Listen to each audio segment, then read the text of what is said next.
Alright, so I know what you're thinking. Gabe, it's been a year, and you haven't put anything out for an entire year. Okay, so the only excuse I can really give you is that I'd start on a project, hate every part that I worked on, and then never upload it. So, with this video, I'm going to try and work from notes, be a little less formal, have more fun, in the hopes I can actually put something on this channel in 2019. That all being said, I recently picked up my copy of Far Cry New Dawn, and I thought it might be fun if I give you all my thoughts on the new game in a series that means a lot to me. I'm going to split up my thoughts in little categories and essentially explore everything as it comes up. So enough waiting, let's get into it.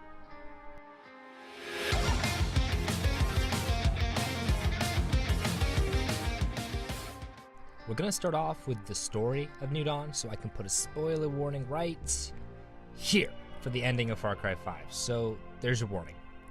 New Dawn begins 17 years after the father causes the nuclear apocalypse and centers around a resistance movement led by Thomas Rush, which establishes safe settlements to rekindle civilized society across America. The player character is a member of this resistance, heading into Hope County to usurp a group of highwaymen led by two twins, or a pair of twins, Mickey and Lou, in an effort to aid Prosperity, an establishment helmed by Kim Rye, yes, that's Nick's wife, which is besieged daily by the twins' troops. So, how's the story?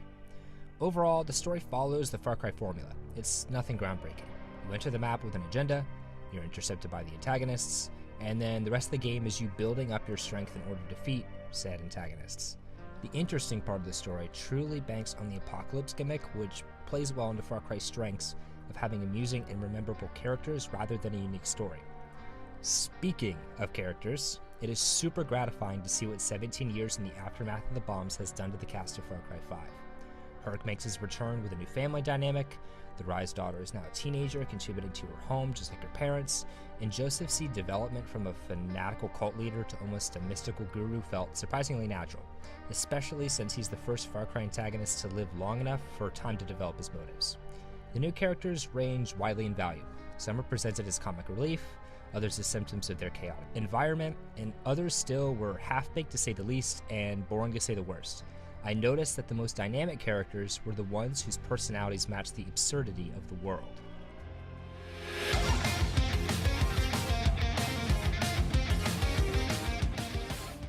The map of New Dawn truly demonstrates why this game launched at $40. To put it blunt, this is Far Cry 5's map, reskinned and reduced in size.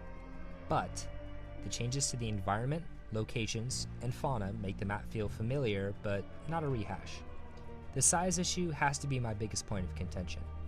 I understand the limited scope of the game required a more focused play area, but I've spent 100 hours with the entirety of Hope County at my disposal, and it's a little bit disappointed to be restricted in the follow-up. The space we do get, though, perfectly fits the Far Cry aesthetic.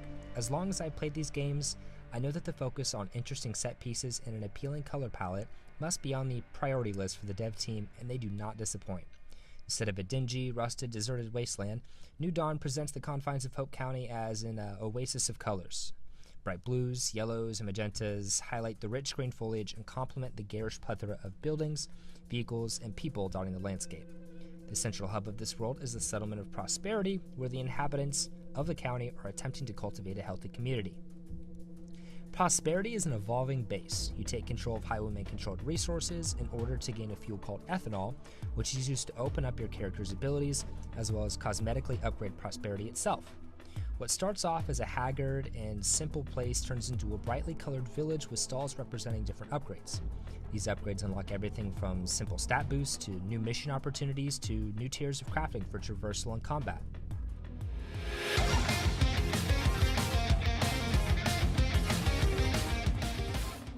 Speaking of combat in New Dawn is nothing groundbreaking. If you played a Far Cry game in the past 7 years, don't expect anything out of the ordinary. That being said, there are some interesting mechanics that I thought I ought to acknowledge. So let's start with the introduction of the health bar. So yes, indeed, enemies and companions alike are now equipped with a health bar. So obviously, it's to gauge health. I'm actually surprised this wasn't introduced earlier, but I appreciate its presence as it's very helpful in ammo conservation. Was it necessary? No, not at all. And I'm frustrated that it doesn't display how much health will be knocked out by certain actions like we see in the similar system from Assassin's Creed. Another new mechanic, or rather a weapon, to make its debut in New Dawn is the Saw Launcher, which, as the name suggests, launches saw blades. I was expecting this to be a very surface level mechanic, almost akin to the railgun from Fallout, one shot, one kill from an unconventional weapon, but I was surprised to discover that these projectiles feature a ricochet mechanic. So shooting saw blades at an enemy near a metal surface leaves you with the chance of getting 2 kills for the price of 1. But what's a new weapon without companions to wreak havoc with? Well, the roster in New Dawn contains a wide variety of companion types. A grandma with a sniper rifle, a priest berserker, man's best friend who can now ride shotgun, and a silent and brooding hunter. The variety of different play types was intriguing, but hardly groundbreaking considering that these characters were just fill-ins for the roster from Far Cry 5. I mean, Herc even returns to the roster virtually unchanged. I'd have to say that the biggest disappointment from the roster is the lack of air support. Nick Rye was useful at holding the air as well as supporting the ground in his plane, but it seems like his role was stripped just like the existence of planes in the first place, but more on that later. All that said, the creativity of the craftable weapons are one of the highlights of the game. Things like sniper rifles made from pipes, to shovels fitted with nails, to a bow and arrow straight from Blood Dragon make an appearance in the marketplace. Unfortunately, the creativity of the guns is offset by the complete lack of customization. Sure, the guns are technically already custom, but with no way to customize scopes, attachments, or paint jobs, there isn't any touch of personalization that can be found in the weapon wheel. One of the questions you may have is, how does one get crafting materials for weapons? Well, I'll answer that right now in my next point about the progression of New Dawn.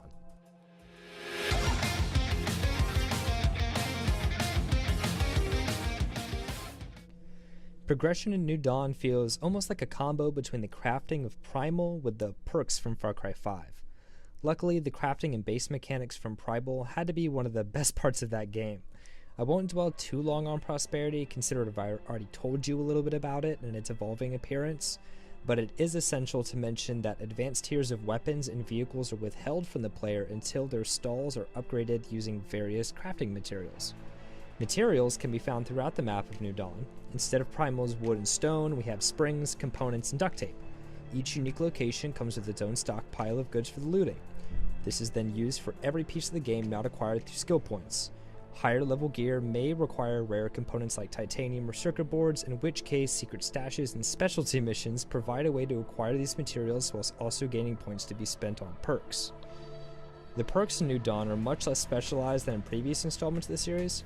Many formerly separate perks are now merged together to form more general purpose stat boosts, but I found this addition welcoming, considering the grind in past games to get some weird third tier water breathing that you only use for one mission seemed a little bit tedious.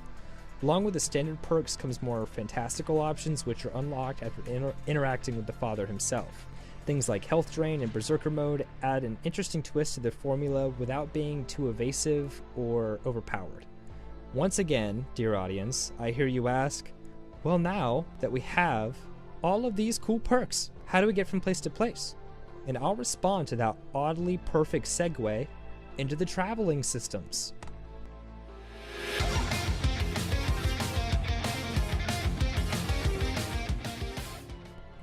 Getting around the map in New Dawn is very much an extension of Far Cry 5. Cars, boats, and helicopters make another appearance, whilst planes are dropped in favor of trikes and motorcycles.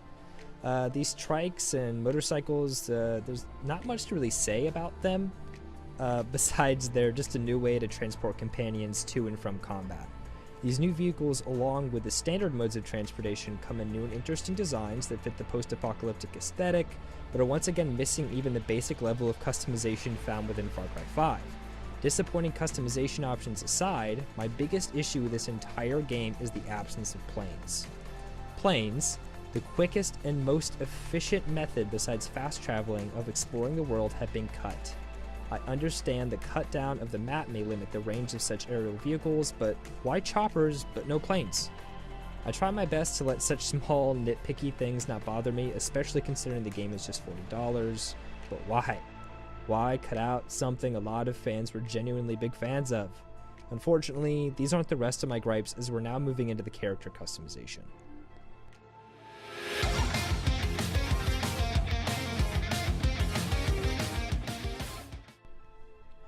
Throughout this video, I feel as though I've conveyed that if I had 3 gripes with this game, it would be the reduced map size, the lack of planes, and the customization options. I understand the need to strip things back for a spin-off release, but the options presented in New Dawn for creating an aesthetically custom experience is troubling. I hope something is introduced through updates or further DLC in order to earn new ways to express your character, but I won't be surprised if that doesn't happen because let's be honest, most people couldn't care less about a lack of customization options as long as they're able to drive a neon coupe as a knight in shining armor, which is surprisingly badass. You know what isn't surprisingly badass? The Far Cry coins. The Far Cry coins take center stage in this title as the primary form of alternately acquiring gear. Coins can be used for skins, weapons, vehicles, crafting materials, and perks, so basically every function of the game. As only an expansion, the presence of this mechanic to garner more player investment is expected and actually pretty effective. Far Cry coins can be found throughout the map, located in secret stashes, and enough free currency is provided to purchase one or two items that are otherwise heavily dependent on rare resources or required randomly after repeatedly capturing bases, such as the aforementioned suit of armor. Microtransactions are an unavoidable inevitability of gaming in 2019, but I felt it important to point out that they seem to be a point of focus in this installment. By the way, where the fuck is the Far Cry arcade? Yeah, it's a Far Cry 5 feature, but the arcade is presented as an almost separate and distinct entity. I can't imagine that it would be terribly difficult to tie New Dawn into the system as well, especially considering a point of entrance into the arcade and a new game may introduce new players to the multiplayer system. With all that said, there are my thoughts on New Dawn. At the end of the day, it's pretty fair to call this a $40 expansion of Far Cry 5. Would I recommend this to anyone? If you've played and loved Far Cry 5, then this is well worth the money as an extension of that story and its mechanics. If you have no particular attachments to the Far Cry franchise, don't buy New Dawn. Buy Far Cry 3 Classic Edition if you want to be introduced to the series properly. All in all, if you see this game on sale, pick it up for the great combat, amazing aesthetic, and some pure FPS fun. Anyways, this was Gabe's Games, and expect more from me throughout 2019. Thanks for watching. See ya.